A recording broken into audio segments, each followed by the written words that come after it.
Привет! В этом видео я расскажу про Шексал. Сейчас появится ссылка на плейлист с историями персонажей Ханкай. Также на моем канале есть перевод глав Ханкай на русский язык. Спасибо за внимание. Теперь переходим к Шексал. Шексал, или судьба Рок в переводе с немецкого, была основана в VII веке в Западной Европе, вероятно Германии, и имеет свои филиалы по всему миру. Теперь она контролирует большую часть Европы, Африки и Азии. На начальном этапе создания организация опиралась на рамки религии и осуществляла централизованное управление. После сотен лет развития религиозный подтекст организации резко уменьшился, но лидер Шиксал по-прежнему известен как архиепископ.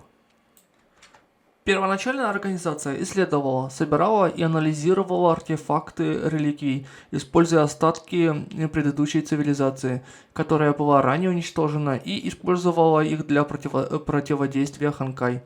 Шиксал разработала систему искусственных святых меток на основе результатов исследований восстановленных останков второго апостола, что значительно увеличивало использование Валькирии энергии Ханкай. Боевую мощь Валькирии еще раз значительно улучшили. Эти знаки были названы искусственными стигмами. Кроме того, за 6 месяцев до события главы 1 игры, Шиксау наконец удалось разработать систему разрыва времени, или пространства-времени. Структура. Филиалы семьи Шаряк. Семья Шаряк – семья, отвечающая за роль жриц, в основном состояла из женщин. Семья Шаряк обладает превосходными способностями контролировать энергию Ханкай. Известным представителем рода Шаряк является Сесилия Шаряк. Семья Каслана. Семья Каслана, исполняющая роль рыцаря, рождались с отличной приспосабливаемостью к Ханкай и отличными боевыми способностями. Патриархи обычно являются самыми могущественными членами генеалогического древа Каслана. Известными представителями рода Каслана являются Зигфрид Каслана и Киана Каслана. Семья Апокалипсис. Семья Апокалипсис – это та, которая управляет ролью епископа.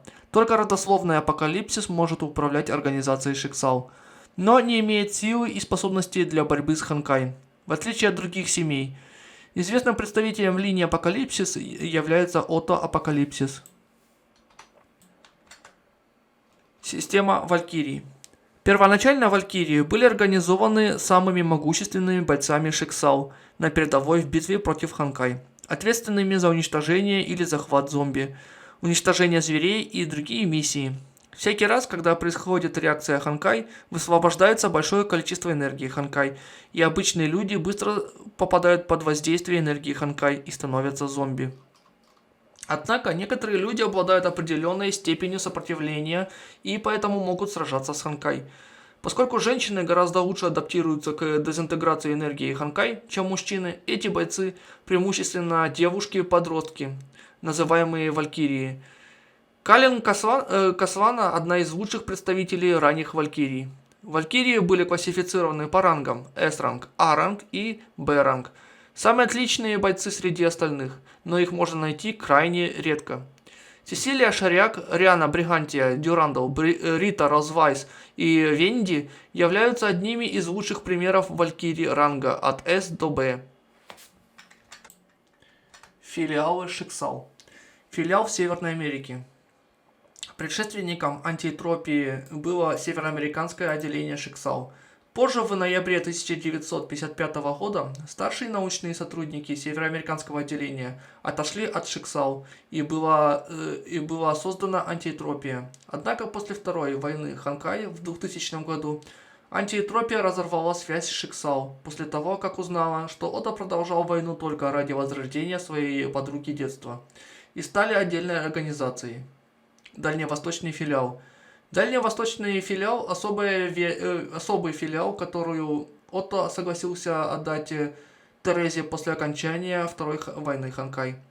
Тереза построила на острове специальное убежище для жертв испытаний Ханкай, а также послужила школой, в которой учеников учат владеть и совершенствовать свою силу Ханкай. Когда они закончат учебу, они официально станут валькириями. Эта школа называется Академия Святой Фреи. Сибирский филиал лаборатория Вавилон.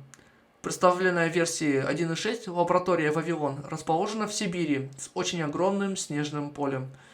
Это также место, где 1 февраля 2000 года начинается вторая Ханкай война, когда Сирин становится апостолом пустоты.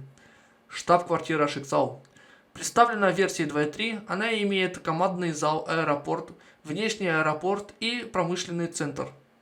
Стратегическое командование. Отвечает за стратегическое сдерживание и глобальный удар, а также представляет множество возможностей для поддержки других боевых команд.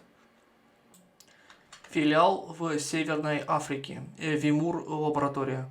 Лаборатория Вимур – это лаборатория для тестового запуска второго божественного ключа в Северной Африке, в заброшенном городе. В главе 15 это филиал, где Дюрандал держал Киану Касвану под своим наблюдением по приказу Отто. Лаборатория Миркхейм. Лаборатория Миркхейм – это исследовательская база, находящаяся непосредственно в штаб-квартире Шиксал. Хотя масштабы намного уступают Хельхейм лаборатории, команда и уникальное исследовательское направление, которое она использует, успешно устранили некоторые технологические проблемы Шиксал. Из-за этого существование Миркхейм должно храниться в строжайшей тайне. Лаборатория, как известно, успешно создала костюм Bright Knight Excelsius для Дюрандал. Спасибо за просмотр, не забудь поставить лайк и подпишись, чтобы не пропускать новые видео на канале. Еще раз спасибо, увидимся в моих следующих видео.